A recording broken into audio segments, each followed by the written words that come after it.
man, I'm sitting, but that's okay. it looks great. Plus, I'm old and decrepit. Dude, I'm teaching at a thing called the Vintage Improv Festival in I know. September. It's 50 I, year I old. I am in it. Apparently, Are I you? just got signed up for nothing from Missy, the one organising it, Oh, and I'm going to really? be doing one of the team things. So maybe I don't know with you or with someone else. I've no idea. I'll probably be one of the youngest there, but that's cool. I I just skated in. I'm 50 this year. Are you? Oh Yeah. wow! I had my 50th in Rio with a good friend of mine, and we literally partied for a week. I don't remember a lot about it. It was a good week. Yeah, I'm 58 now, so you're a stripling. That's right. I'm on the young end of the 50s. Yeah, that's all right. It's fine. You can play seniors poker in America now, which is actually Oh, very easy. It's very good. that's Yeah. my dream. Well, no, not really. Oh, My really? dream, I do have a dream to go into one of those like 50 and over leagues that I could dominate. I don't know what it would be, but like walking in as the young Well, dude. I've won three seniors poker events. One in Ireland and two in America. So it's actually really easy. You know, you don't have these young kids with have phones and Facebook apps to spend 5 hours making a decision and have all this technical, theoretical computer knowledge. You just play poker, and I really am one of the young ones on the table, mentally, emotionally, energetically, spiritually. So it's like I really feel young, Oh, which is quite cool, quite it's fun. it's your spirit, right? Like, It's a young spirit. I actually got put into an over 65 tournament because I made final table of another one at the Golden Nugget. And I looked around the table, and two of these old Americans were in wheelchairs with oxygen things. And I announced to the table, I said, look, lads, my strategy is I'm going to play very, very slowly in the hope that two of you die before the final table. Now, they were American, and I did not expect to laugh. I must admit, I didn't expect to laugh because of the cultural humor crossover, but they laughed. So that was oh, I love it. I love it. I'm just gonna wait for a couple of you to knock off. well, that's a good strategy. The two of them had the wheelchairs, whatever, the oxygen tanks, the people in Vegas anyway. There, and I'm a large guy, but I feel spelt in Vegas. I really Oh do. my I'm God. like, and I'm a big boy. I'm triple XL. I Have you am one of the smaller ones. have you ever gone to Chicago? And ever what? Have you ever gone to Chicago? Never been. No, no. I studied free association courses to do the IO kind of a method, but I've never actually been to Chicago. No, no. Well, if you want to feel skinny, go to Chicago. Been to LA and I have a friend where you live, and I have a friend who lives in Venice. And okay, I don't feel small there. I'll be honest. Walk down Venice Beach, I'm like, oh, yeah. Yeah, different place for sure. Where are you in I, LA? Where are you? I'm in Santa Monica, so I'm just Mm, still in LA County. very near Venice Beach. Yeah, Yeah, yeah, yeah. I'm right there. down to Santa Monica. It's lovely there. My friend's an actress who, well, she's come back to acting. Works at Ruskin Theatre. Does quite a lot there. Oh yeah, yeah. Semi-pro. She's brilliant. She's a beautiful, tall Dutch woman with an awful Californian accent. Every, I like a Dutch accent. That's why. everything's great, but you got to get rid of that California accent. Well, no, it's so weird because she's got this. How are you? And then suddenly this drawl comes in, and it's like weird. I tell her she's been taken over. You've been taken over by the West Coast. Yeah, We've got, dude, we got 79 yeah. suggestions. Pick a number, 1 to 79. Well, I've thought, you know, going in the middle is really hard work for you. Going at the end's unfair on the people that. So I'm going to go. My mental age 21. Oh, lucky number 21 right Okay, yeah, there. no, it's a lucky. Yeah. Yeah. Oh, yeah, yeah. That's what I want in Vegas, Go 21. 21. Yeah. Yeah. Uh, You don't have to work too hard. I used to, I remember as a kid, it's like, oh, I can't wait to be 21. And then after you hit 21, you're kind of wanting things to slow down. Well, your 21 is our 18, and in some Oh, cases 16. So I think we can smoke at 16 in my day anyway. yeah. You can drink in a pub with your parents at 16, and 18 you can pretty well do everything. So play poker and all the rest of it, go to casinos, but you're 21. Yeah. What Uh, have we got? it is the suggestion. It's from Diane. And the suggestion is, I wasn't invited to your party. Thanks, Diane. Uh, well, Brad, um, Hey. it's not, it's, hi, but on a quick word, it's honest, it's not a big thing. Okay. But I have flown over 13 hours on the flight from London. Yeah. I arrived, I messaged you. I don't know, I kind of said, hey, and nothing. Yeah. What's great is like, you took the time out Yep, to come over. I mean, I did. that's, And why? But why did I come over, Brad?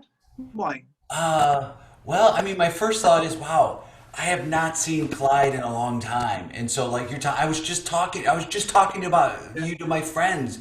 All my yeah, friends yeah. were like, yeah, yeah, I was Yeah. talking, oh, I had a whole bunch of friends Introduce over. Clyde to your girlfriend. Yeah, yeah, yeah. Yeah, yeah, Uh, yep. they're, Really good they're idea. here. As a matter of fact, they're Oh, here. lovely. That would be really nice to meet them because I didn't meet them last night. Oh, oh, right, right, right, right, right. Yeah.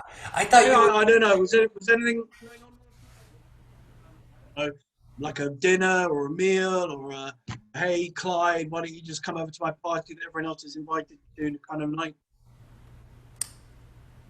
Well, here's this thing. Yeah. When I travel, I get real tired. Like, Do you? yeah, yeah, Yeah, yeah. I And don't.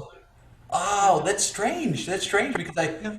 had I known, I would have Right. had you come over. So had you known that I was actually in LA and arriving at 3 p.m. and free that night, yeah, I guess it was probably my miscommunication. I mean, you know what I say? Like, have you come over? I mean, had I known, I would have had you come up from the basement. Yeah. Well, no, and it was lovely. Basement and no windows, obviously, but great light bulb, and that was fantastic. Although some of your things we don't have in London, but it's cool. It's each to his own, and it was it was lovely to have the sound of the party piped into the basement. That was great. Yeah. I mean, I first I'm feeling bad, but then I'm like, no, you know what? It got real loud. People were laughing a ton. Like people were just I joking. know.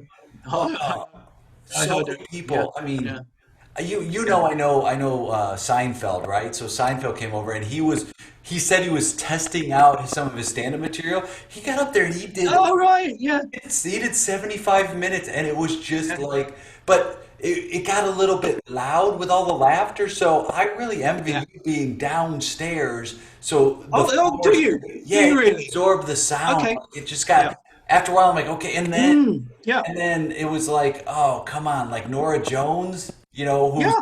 Laura Jones. Yeah. but Lovely.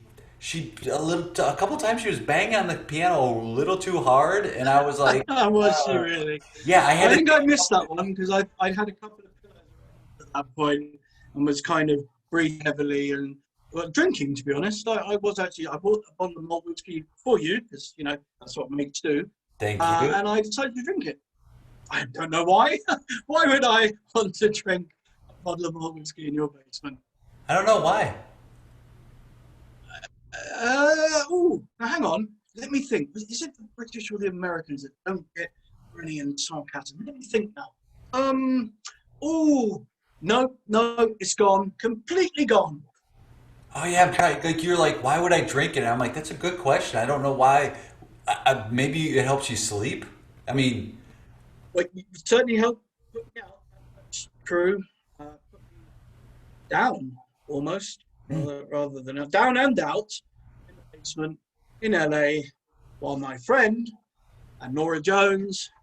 In fact, Seinfeld. I paid $100 to see Seinfeld in Las Vegas, and he was here for free.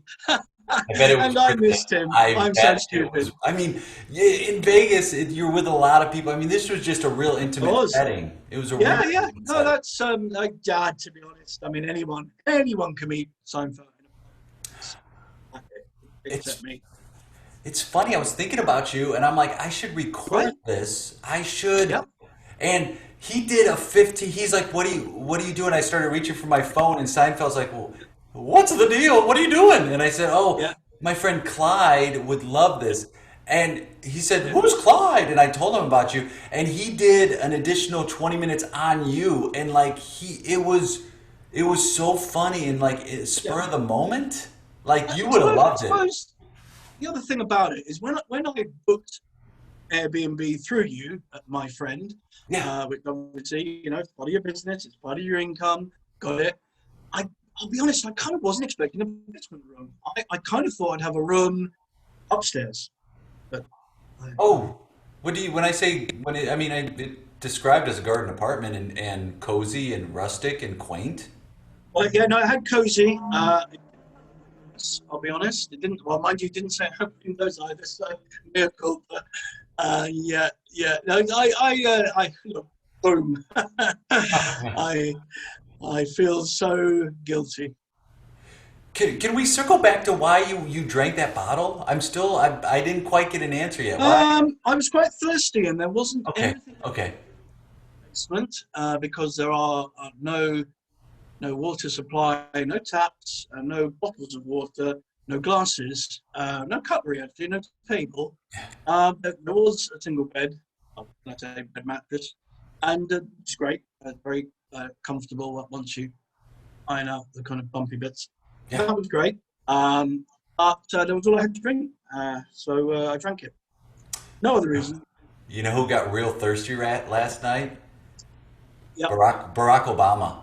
Barry was. I mean, I Oh, call oh, him. oh, did he? Did he? All Yeah, right. Yeah, yeah, yeah, he was so yeah, and he, you know what? Like he went from person to person, and when you talk yeah, to Barack, it's yeah. like he's Talked to everyone, did he? yeah, Yeah. like he spent at least 30 minutes, and he wants to know about you. That's the greatest thing. And then once he talks to you, Did he? he Did sends he? out Christmas cards. You're on his credit. Got everyone's address for Christmas cards. Fantastic. So Yeah. he didn't want to look at the oppressed in the basement or anything. He didn't want to kind of, you know, English guys matter or anything like that. I mean, nothing to do with anyone in the basement. Let me I, think. I, you know, no. Let me think about that. Because we walked by the basement. Let me think. Yeah. We Let me walked by think. the Did he ask for that? door. Oh, let me think. Oh, Uh, you're gonna laugh about this, Clyde. will I? Yeah, Yeah. we formed a conga line. Oh, lovely. A conga line. Yeah. Yeah, it was a conga line, and you got to have Beyonce in the front, so she's leading it. Jay Z's in the back, and Of course. we got to the basement door, and everyone started going, "Let's go down, let's go down," and then Jay Z over that just freestyled a rap that was incredible. He found words to rhyme with silver Right. and orange, which like technically you don't think you could rhyme those two. And we got right to the door and they started opening the door and I said, "Hey, you know what? Maybe we should grab some of this food from Wolfgang Puck before it gets cold." And so we went by it Lovely. and Yeah. then we Yeah. Yeah. decided we I've been to wanted. his restaurant in Vegas as well. Wolfgang Puck, a fantastic cook. Oh yeah, Loved you it. told me about Really, that. really good. So yeah, I mean, a few scraps of Puck food would have been fine. I'm not fussy, honestly. I Um, hate to bring this up now, but right. the checkout time. The reason I'm here is checkout time is 11. It's five Oh, after. So if you can just, sure. I don't want to rush. I don't want to rush you out, Clyde. I don't No, want to rush you no. out, Clyde. It's more than fair. It's been real. Um, Yeah. I, you know what? Yeah, I think you're right. It's definitely checkout time. I'm going to remember this probably forever. Oh, And thank I you. might even write. I might even write you in my memoirs. No, I think I will. Yeah, yeah. Thank you. that really means a lot to me that you're going to remember this forever, and the fact that you're so cool about checking out now, it won't, Oh, you yeah, know, if it cool. was up to me, I'd let you stay a few more minutes. But Sir Paul, he likes the acoustics of the basement. That's where he records. Cool, yeah, yeah. And Elton's coming over, so Oh, that's fantastic. I'm so happy for you. well, it shows. Thank you for coming over. Right Now, then. I would drive you to the airport. In fact, Yeah. it's actually like on my way because I'm going on a jet today. It's funny. Richard Branson is like he's taking me around to some places, Yes, I know Richard of old. Yes, I'm very glad he's over here. Anyway, but but it'd yeah, be. I think it would just be we wouldn't have enough space, and the Ubers around yeah. LA are fantastic. Mm. Really get the full LA experience. Taking an Well, Uber. I've certainly had one of the LA experiences I'll never forget. Brad, you've been a host, and that's great. I'll be sure to review you on my Airbnb. For, I'll be sure, very sure to do that. And Clyde, of all the guests I've ever had, you were one of them. Well, yeah, I think you're right there. Uh, anyway, if you'd like to just leave the basement while I get my things. Listen, about that. Yeah,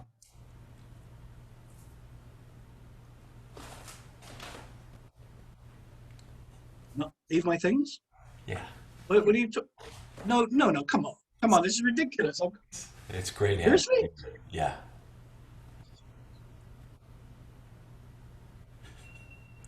Scene! Oh, dude, that was so fun. That was Could have got weirder. Could have got weirder. oh my God, that was so great. Like, you're in the party's happening, and it's like you're just in the basement. It got better and better. The party. It's going. I have actually met Richard Branson. I don't think I've met any of the others, but I have met. In fact, I directed Richard Branson in a pantomime. Wait, wait, Years wait, in wait, wait, wait, wait. 1980. What? I directed Richard Branson in a pantomime. Yeah, Now, pantomime is big in Europe. For the folks, not I don't know massive. if a lot of Americans understand what it is. They think No, it might be the mind. What? Talk it's, about that style of theater, pantomime.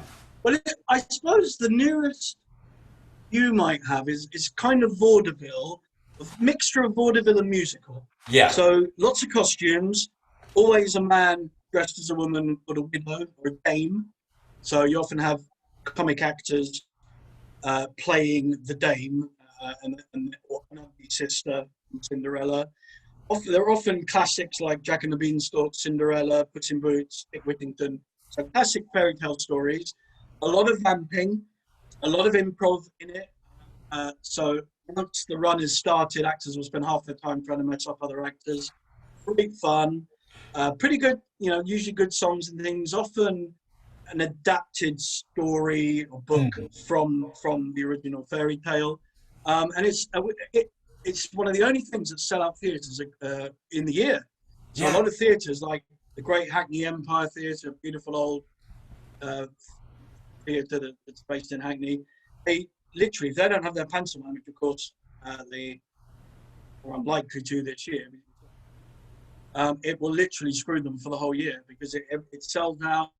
Families go, adults go on their own. It's a lovely form of theatre. It's just fun. There's dirty jokes that kids won't get, adults get that are Yes. funny. There's lots of everything's for the kids. There's lots of slapstick humour, and I love slapstick, Yeah. kind of English and American slapstick. So, yeah, great, good fun. Long time ago. And That was my first Edinburgh Fringe. I was in pantomime. In pantomime, yeah. what year Wow, did you go to long the time Fringe? ago. 1980 was my first one with the National Student Theatre Company, and so we did pantomime, and we did a sketch show, which was all written improvisation. That was my first festival. Yeah, 1980. There were quite a few in the next 10 years while I worked as a music director, as a bad actor, and a reasonable.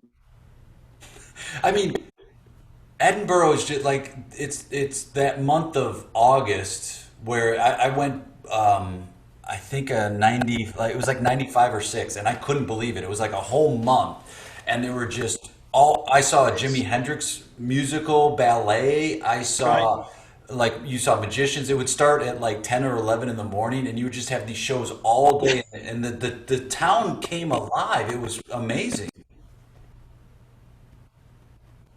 and The it's one had to do Far From I directed it, which is a Thomas Hardy play. Do you know the book Far From the? So uh, it's set in 19th century sheep and that stuff. And the venue we had was designed as a nightclub. So we had to do Far From the Madding Crowd with a glitter ball and a black drake behind us, which was so weird.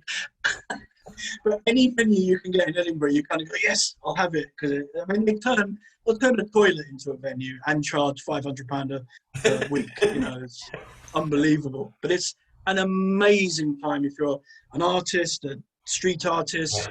I saw Stomp's first ever performance in Edinburgh, wow. mid '80s. Literally, their first one was right outside the Fringe Festival office. I saw most of the beginnings of what's now the Comedy Store players, who were Britain's first improvisers. Neil Malarkey's an old mate, Josie Lawrence, Richard Yeah. Branch. So they first started kind of in Edinburgh, and then got the Comedy Store in London. So it was a very interesting 80s and 90s was a fascinating period of the Fringe. And now we have a thing called the Free Fringe, which is like the Fringe was 20 years ago, where you take around the hat or the bucket, and that's now absolutely jam-packed. Obviously not this year, unfortunately. So it's the first one I've missed for probably 10 years. Go up, I just watch stuff for 4 days, jump into a couple of improv shows if I can, and just watch shows a day. Fantastic. Yeah, I mean, it's amazing some of the acts that you can see there, and a lot of people who got their start at the Fringe and got recognized there, and then it turned into something Yeah, from. yeah. It was. I mean, Monty Python, their first from Cambridge Footlights was at the Fringe in the early '60s. It's like so many. The Fringe didn't make them, but what the Fringe gives is 3 weeks performance time with pretty well known large audiences, because I think it's what are the figures?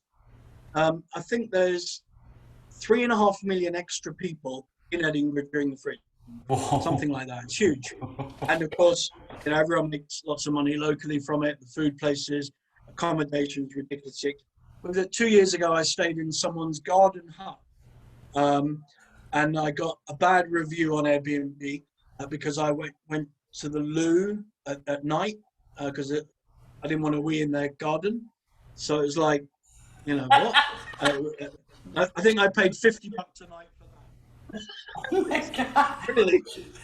Doesn't include the loo. Does not include the No, no, there was no, it didn't include the loo. So loo. it was. I mean, when I was young, just you get like a 3 or 4 bedroom flat, and there'd be 12 of you Yeah. in the flat. And that camaraderie, and that sometimes you're in the same troupe, sometimes not, and that camaraderie and sharing is just wonderful. It's a lovely social side of what's already an amazing theatrical and comedy. There's so much comedy as well. I love it. It's just brilliant. Seen some over the years. Yeah. Yeah, I think there were 9 or 10 of us in a in a 3-story flat, and we spent the whole month there, and it was definitely that bonding Yeah. experience, and like it was a thing you could never like replace. It was just such a great time. I No. remember that month fondly. Yeah. No. It was. I love. I can't quite think I'll ever do another Edinburgh as a performer or a director, because I've only just come back really to performing, and it's been an itch for quite a while, and I've been out of theatre. I mean, mostly out of theatre because I did it role play for 10 years, where we Mm. use actors for training and development. It's very Yeah. different. So coming, I I'm not ambitious like I was as a kid. As a kid, I wanted to be forever. I did prop F Wing. I produced the first AIDS play in Britain. I did this and that. And I'm very focused on. And now I'm 58. I really couldn't give a monkey. So I don't care. It's like, if someone casts me in something and they think I can do something, great. If not, don't care. In fact, this is a momentous day. I have just been cast in my first paid acting job for 30 years. It's got the email today. So this is a big, for me, it's not a big part. I'm playing in a Halloween event for 10 days and I'll play a child catcher or a zombie or probably a pirate. It's like, I'm the accent pirate and I'm big and I can talk to all the children and swear a bit. You're like that. So, it is. But for me, it's nothing. It's a small paid, not a big event. Don't care. It's like, actually, I feel very pleased. Yeah. So this is lovely to be doing this with you when I've got the first paid job for 30 years. Not that I've gone for any in 30 years. That's not the point. Well, congrats. Very pleased. Congrats. It's huge. And I did a thing last year at Universal Studios where I was in one of their actors for their Halloween at the amusement park thing. Oh, okay. Cool. It was so much fun. What did you play? What was your character? I was they had like 9 or 10 different like haunted mazes. And I was in one based on the movie Us, which is a horror film here in the US. And so I wore like a one-piece red jumpsuit, and I was in a room where people would walk by. It would be very dark, and there were like 3 of us, and then there were a bunch of mannequins, and then we would pop out and scare them. So you were very still, like a mannequin, and then I like that. That's nice. This will be set up inside a big kind of showground internal area. So I guess they'll set different zones or different areas up, and I'll know on Sunday night what they want me to be. I'm not. They asked me to be a child catcher in the audition, and I kind of a child catcher in an ice cream van, and I kind of felt quite awkward about that because it's like I know what I look like. I'm older white male, and that line between I'm not sure child catcher should even be a character in 2020. And I'm offering this kid an ice cream, but then why am I offering them? Well, why do I want to capture them? I felt so. If they cast me as that, I'll probably have a discussion and just say, not only do I feel uncomfortable, I don't think it's right. Even though that's their business and they know what they're doing, I'm old enough to kind of say my bit. And there's so many, pirate, zombies. There's so many other characters that would fit. Yeah. And there's some lovely young actresses, some kids. It's quite a wide mix. So the kids are great. They'll be quite frightening as well. But I'm looking forward to it. It's silly, but it'll be fun. Yeah. How did you get started in improv? What got you in? Well, prior to this, and I'm going to put my glasses on now. Okay. Look, there they are. You don't have to. It's not. All right, buddy. So I told you about 1980. Now, in 1984, that was quite interesting. I was part of a group that started the Scottish Student Drama Festival. I went to university in Stirling in Scotland, and we did the first one, and then it went around different universities. And it was a really good. It was a bit like the Edinburgh Fringe for students. And then in 1984, I got cast in Judge Dredd for Edinburgh University, who had a fantastic theatre called the Bedlam Theatre, which is an old mental institution church in the middle of Edinburgh. Fantastic venue. I got cast in Judge Dredd and thought that was what I was going to do for the Edinburgh Fringe. And then I got a telex, not a fax, not an email, but a telex. I remember. You won't know what a telex is, young man. Oh, yes. From a master's student in Poland, saying, and I was, one of the directors in the drama student group, and I was going out with the student secretary, union secretary. So she gave it to me immediately. I went. They wanted us out there in 3.5 weeks.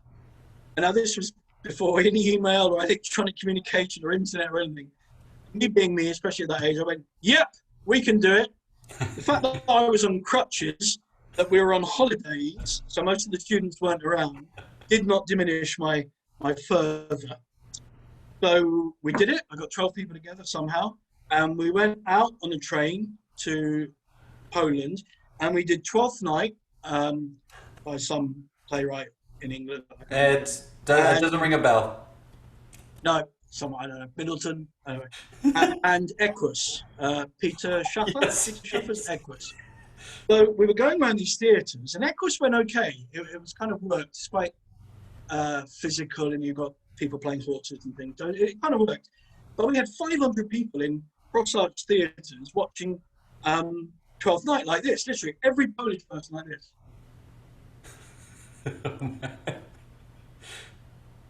Didn't get it. It was a very traditional English version. Didn't get a word. So I thought, this is ridiculous. So I cancelled the rest of the theatres, and we, I think in a day, re-rehearsed it to be an improv version of The Coming of Malvolio. So we podged together, literally grappled together all the Malvolio scenes and made it into a slapstick comedy. Keystone Cops, Laurel and Hardy, Benny Hill, we had a Benny Hill chase. Wow. And we had the musician who literally had a lyre. It was a proper two old instruments. And we did it on the street. And in 10 minutes, we had 2,000 people, 2,000 in 10 minutes, watching us do this stupid slapstick show with very little words. They loved it. We had applause. And I found out later that there had been no street theatre for 20 years in in the Russian military-owned country. In my ignorance, I had no idea. And then we carried on in different cities in Poland doing a street theatre version, and it worked really well. And in fact, even in 2010, when I was working with a drama school called the Drama Centre in London, Colin Firth, another James Bond guy, Pierce Brosnan, Anne-Marie Macduff. Yeah, good people, good heritage. And I was working there, and I did a UK-Chinese improvised production called Great Britain versus China, the comedy game. So it sat in 2010 between the 2008 Beijing Olympics and the 2012 British Olympics. So with 8 English actors, 8 Chinese actors, it was the most difficult job I've ever done. I cried on the tech night with my 4 British Council clients, literally 4 women around me, crying in a meeting. I felt so underprepared and felt that our cast wasn't ready and all the rest. I literally was crying in a meeting. The women were fine. Just me. Somehow, of course, everyone rose to it. I just did a non-costume first performance. That worked, and then they were fine. And it was a great show. And no words, 45-minute improvised show. Wow. And then 5 years ago, I thought, I really miss performing. I did a bit of stand-up. Not great. It was okay, but nothing special. In fact, I did Mr. Improv as a stand-up character, which worked quite well. So just was me on stage doing 2 characters around a mic. Now I just do what I can, and when anyone lets a fat white old bloke in, I'm there. And it's great. I love it. I have no pressure. I don't win anything, all that shit. So I'll tell you what, you are just a blast to play with, man. I love your style and your energy, and whether it's like another virtual scene or show or in person, I can't wait to play with you again, buddy. This was awesome. Well, maybe we will at this vintage thing that I've just signed up to, and I know you're curating one of the groups. I don't know who I'm with. And Dave, TJ and Dave is doing one, which is great, and a few, but I don't know most of the others. But that's cool, and thank you so much for your kind invitation. And any donations to the Old Folks Club will be grateful, gratefully received. So, awesome, buddy. I'll see you at the Vintage Improv Festival. Cheers, Jay. Have a great one. Bye, JJ. Thanks.